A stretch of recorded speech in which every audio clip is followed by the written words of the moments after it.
my name is Jason Davidson. I'm from Montreal, Quebec originally, now living in Toronto, Ontario, and I'm presently an associate producer with CBC Sports.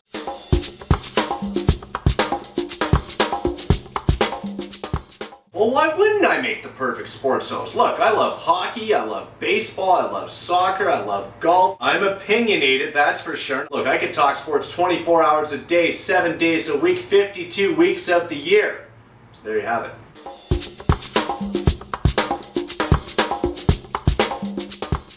One thing we all know about Toronto sports fans is that they're incredibly loyal. They spend lots of money on their teams, sometimes, well, too much. The Leafs, no matter what the result on the ice, the building's going to be full and the prices are going to be up. Although you got to wonder about the Platinums, all that money and not even be in your seats for all 60 minutes. Raptors, fans are just not very interested anymore. The team is not delivering the goods. You can tell, you see lots of empty seats except for court sides. Toronto FC, BMO Field, yeah, let's put a roof on it. Make the team better. No, not gonna work. Fans just wondering now, when's that gonna cave in? Argos, well, hey, if they're in the Grey Cup, great. If they're hosting the Grey Cup, even better, as was the case last year. They want it.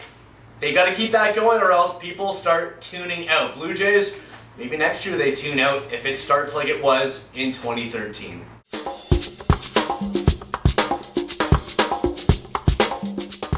Sidney Crosby or Alex Ovechkin? I'm going to go with number 87, Sid the Kid, and no, I'm not being biased just because he's Canadian. I'm looking at track records here. Scored one of the most memorable goals in our nation's history 3.5 years ago in Vancouver. But it's not just that. I think it's overall performance. When Sid and Alex went head-to-head in 2009, second round of the playoffs, the Penguins won in 7 games, and a big reason for that was Crosby's domination at Verizon Center on the road in the deciding Game 7. So that's why I'm going to go with Crosby. And again, it's playoff performance where he's put up the big numbers.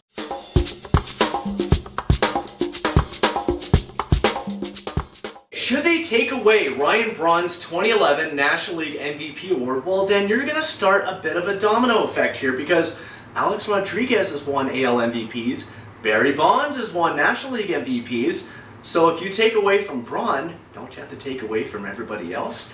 I just don't think this will change anything.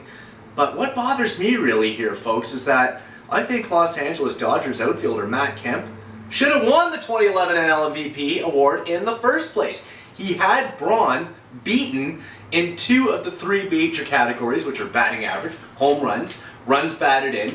Braun only had him beat in batting average. So really, Kemp, we all know, if you follow baseball very closely, everyone, Kemp isn't exactly always healthy, as has been the case in 2013. Spent a lot of time on the disabled list, but he played 161 games in 2011, put up some fantastic numbers on a Dodgers squad that wasn't very special. Look, we all know the Brewers, they won the National League Central, they went on to the NLCS, falling to the eventual World Series champs, the St. Louis Cardinals. So in my mind, Kemp's numbers more impressive. He should have been MVP in the first place.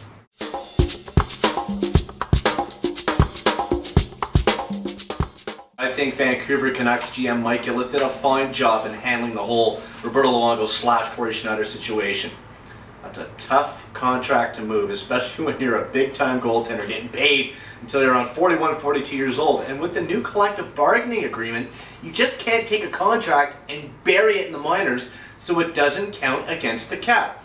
So you know what, hurt feelings aside, Luongo's going to step up, be a man. I still think he's an elite goaltender. You know what, in fact, I am going to keep talking. And speaking of big contracts, how about A-Rod, also known as